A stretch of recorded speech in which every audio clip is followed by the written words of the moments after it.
علیہ وسلم نے کیا فرمایا؟ خوب اچھی طرح سمجھو. 73 فرقوں میں سے ایک جنت میں جائے گا. صحابہ نے پوچھا وہ کون سا ہوگا؟ تو آپ صلی اللہ علیہ وسلم نے اس فرقے کا نام بولتے کیوں نہیں بھائی؟ نہیں بتا، ورنہ حق اور باطل آپس میں کیا ہو جاتے؟ خلط. قیامت تک ہم یہی سوچتے رہتے کہ یہ والا جو نبی نے جو نام بتایا تھا وہ یہ والا ہے، یا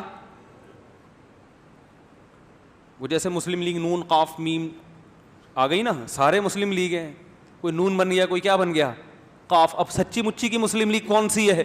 یہ جب تک سیاست میں آپ ماہر نہ ہو آپ کو تھوڑی پتہ چلے گا. تو ایسے ہی وہ نبی کوئی نام بتا دیتے تو سچی مچی کا وہ کون سا ہے وہ تھوڑی پتا. جو باطل ہوتے وہ پہلے نادرہ سے رجسٹریشن کروا دیتے اپنی جا کے. باطل لوگ تو ان چیزوں میں بہت آگے ہوتے ہیں. تو اس لیے آپ صلی اللہ علیہ وسلم نے ایک علامت بیان کی، بڑی زبردست علامت، دودھ کا دودھ پانی کا پانی کر دیا اس علامت نے. فرمایا ما انا علیہ و اصحابی، 73 فرقوں میں جو فرقہ میرے اور میرے ساتھیوں کے طریقے پر ہوگا وہ کیا ہوگا؟ جنت. آج باطل نے کیا کیا کہ صحابی کے لفظ ہی میں گڑبڑ شروع کر دی ہے. سمجھ رہے ہیں؟ ڈاکٹر نے آپ کو پرہیز بتایا کہ انڈا نہیں کھانا، آپ کو انڈا بہت پسند تھا، آپ نے انڈے کو کوئی نام دے دیا، آلو کہہ دیا، انڈے پہ موٹا موٹا لکھ دیا کیا یہ آلو ہے، ابال کے کھا گئے آپ. کہا ڈاکٹر نے انڈا کھانے سے منع کیا ہے جبکہ یہ انڈا نہیں ہے، یہ کیا ہے؟ آلو ہے. تو اب آپ اسے کیا قرآن و حدیث سے دلیل دو گے؟ ہیں بولتے کیوں نہیں؟ آپ اسے ڈکشنری اور لغت سے دلیل دو گے کہ ابے یہ ڈکشنری اٹھا کے دیکھ اس میں انڈا بنا ہوا بھی ہے، اٹ از کالڈ انڈا. بتاؤ گے نا کہ یار اردو میں انڈا اسے کہتے ہیں، ایسی نہیں مانے گا نا. اس میں لکھا ہوگا انڈا اس چیز کو کہتے ہیں جو مرغی سے ایک سفید رنگ کا نکلتا ہے. ہو سکتا ہے کوئی گلابی انڈا لا کے دکھا دے وہ کہ یہ تو سفید نہیں، یہ کیا ہے؟ گلابی ہے. تو آپ کیا کرو گے؟ آپ ایسی ڈکشنری خریدو گے جس میں چیزوں کے ساتھ ان کی تصویریں بنی ہوئی ہوتی ہیں، تو انڈا بنا ہوا ہوگا. اب اگر وہ یہ کہے کہ میں اس ڈیفینیشن کو نہیں مانتا تو اس کا مطلب بھائی تو اپنی جان کا دشمن ہے، تو کھاتا رہے انڈے مرے گا. آج صحابہ کے دشمن نے صحابی کی ڈیفینیشن کو کیا کر دیا؟ بولو بھائی چینج. دیکھو یہ حدیث بڑی جامع ہے، بہت جامع حدیث ہے، اس سے تمام قسم کے فرقوں کا دودھ اور پانی کا پانی ہو جاتا ہے. سب سے پہلے فرمایا ما انا علیہ، جس پر میں ہوں. یہاں سے بات کیوں نہیں شروع کی جس پر جو قرآن پہ چلے گا؟ اس لیے کہ جتنے باطل فرقے ہیں ان میں بہت سے ایسے ہیں جو حدیث کے منکر ہیں. یہ قرآن تو ایک ایسی جگہ ہے جس کا کوئی بھی انکار نہیں کرتا، یہاں آ کے سارے کیا ہو جاتے ہیں؟ جمع ہو جاتے ہیں. کیونکہ یہ اسلام کے اندر ہی ہوں گے نا 73، تو ہر شخص لیبل اسلام کا لگائے گا، تو اسلام کے لیبل کے لیے اسے سب سے پہلے سہارا قرآن سے لینا پڑے گا. ویسے تو اصل یہی ہے کہ جو قرآن و سنت پہ چلتا ہو، لیکن نبی صلی اللہ علیہ وسلم نے یہاں یہ تعبیر اختیار نہیں کی ہے کیونکہ آپ یہاں باطل کو حق سے کیا کر رہے ہیں؟ چھانٹ رہے ہیں. اس کے لیے اگر قرآن کا آپ حوالہ دے دیتے کہ جو قرآن پہ چلے گا، تو باطل لوگ سب سے زیادہ قرآن کر رہے ہوتے ہیں آج کل. ہر آیت کا حوالہ، ہر آیت کا نمبر اور ریفرنس، اور اس جو قرآن کے ماہر نہیں ہیں تو ایسے لوگوں کے لیے ان کو بیوقوف بنانا آسان ہوتا ہے. تو اس لیے آپ نے سب سے پہلی علامت بیان کی ما انا علیہ، جس پر کون ہے؟ میں ہوں. کیا مطلب؟ قرآن کی ایسی تشریح اگر کوئی کرتا ہے کہ جس پر میں نہیں ہوں، اس تشریح کو دیوار پہ مار دینا. آمدی صاحب کی قرآن کی درجنوں ایسی تفسیریں انہوں نے کی ہیں جو رسول اللہ صلی اللہ علیہ وسلم جس پر بولو بھائی نہیں تھے. منکرین حدیث پرویزی فرقہ وہ سرے سے حدیث کو حجت مانتا ہی نہیں ہے، لہذا وہ تمام لوگ اس حدیث سے کیا ہو گئے؟ باہر نکل گئے.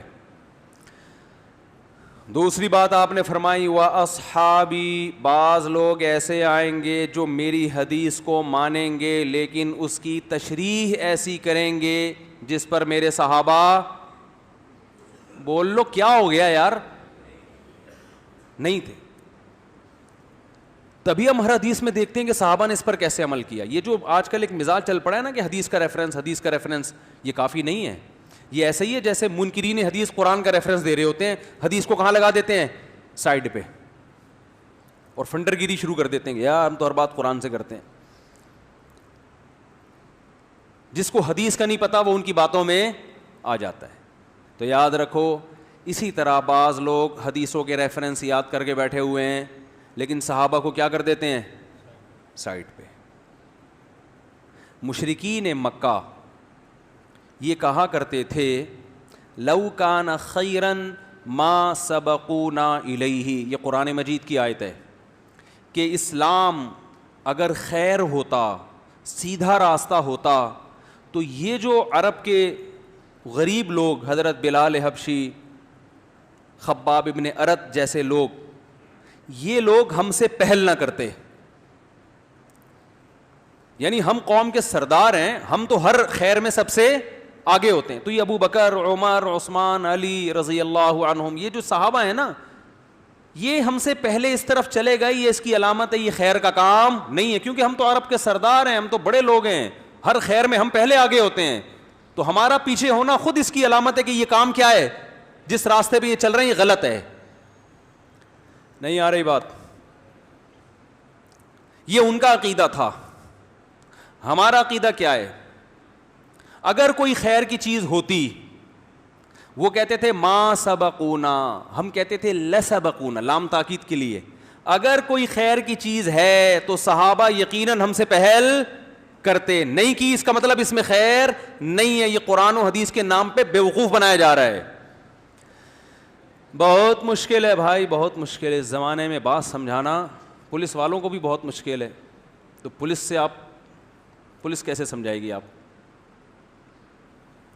تو آپ بتاؤ، مشرکین مکہ والا عقیدہ رکھتے ہو یا قرآن و سنت والا؟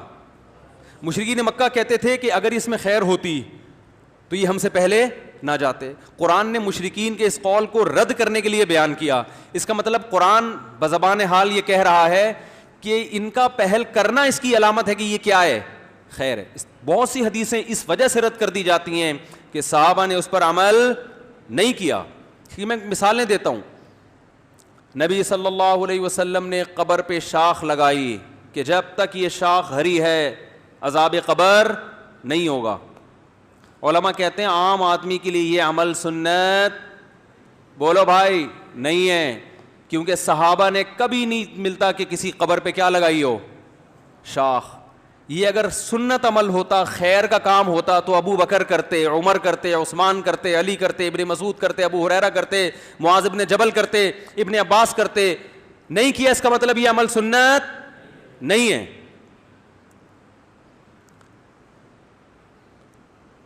اور بہت سی مثالیں ہیں اس کی. شب برات کے موقع پہ 15ویں شعبان کو لوگ کہتے ہیں قبرستان جانا سنت ہے.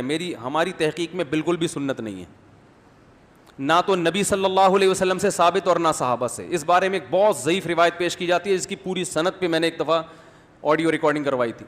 فرض کر لو وہ حدیث صحیح ہے، ہم اگر مان لیتے ہیں کہ نبی 15ویں شعبان کی رات کو قبرستان گئے، فرض کر لو، پھر بھی یہ عمل سنت نہیں ہے، کیونکہ صحابہ 15ویں شعبان کی رات کو قبرستان، بولتے کیوں نہیں بھائی؟ نہیں جائے گا. لو کان خیرن، اگر یہ سنت عمل ہوتا صحابہ ہم پہ سبقت کرتے. اب اگر کوئی 15ویں شعبان کی حدیث پیش کر کے یہ کہے کہ نبی نے یہ کام کیا، نبی نے یہ کام کیا، نبی اور 15ویں شعبان کو قبرستانوں کو آباد کرنا شروع کر دے، تو اس کا مطلب وہ ما انا علیہ و اصحابی، وہ نبی کے طریقے پر تو دعویٰ کر رہا ہے لیکن صحابہ کو کیا کر رہا ہے؟ صحابہ کو ایک طرف کر رہا ہے وہ. تو نبی نے علامت بیان کر دی کہ جو میرے اور کس کے؟ صحابہ کے راستے پر ہوگا. صحابہ کو نہیں لگا سکتے آپ درمیان میں. اہل حدیث حضرات سے انتہائی احترام کے ساتھ، میں اہل حدیث حضرات کو علی اطلاق گمراہ نہیں سمجھتا. چند مسائل میں میرا موقف بہت مضبوط ہے اور میں کہتا ہوں ان مسائل میں اہل حدیث سے فتویٰ لینا جائز نہیں جس میں 3 طلاق کا مسئلہ بھی ہے. اگر نبی کے دور میں اکٹھی 3 طلاقیں ایک ہوتی تو کسی ایک صحابی کا تو اس پہ فتویٰ ہوتا؟ ایک صحابی کا بھی فتویٰ نہیں ہے. اور درجنوں فتاوا صحیح سند سے ثابت ہیں کہ انہوں نے ایک مجلس کی 3 طلاقوں کو کتنا قرار دیا؟ 3.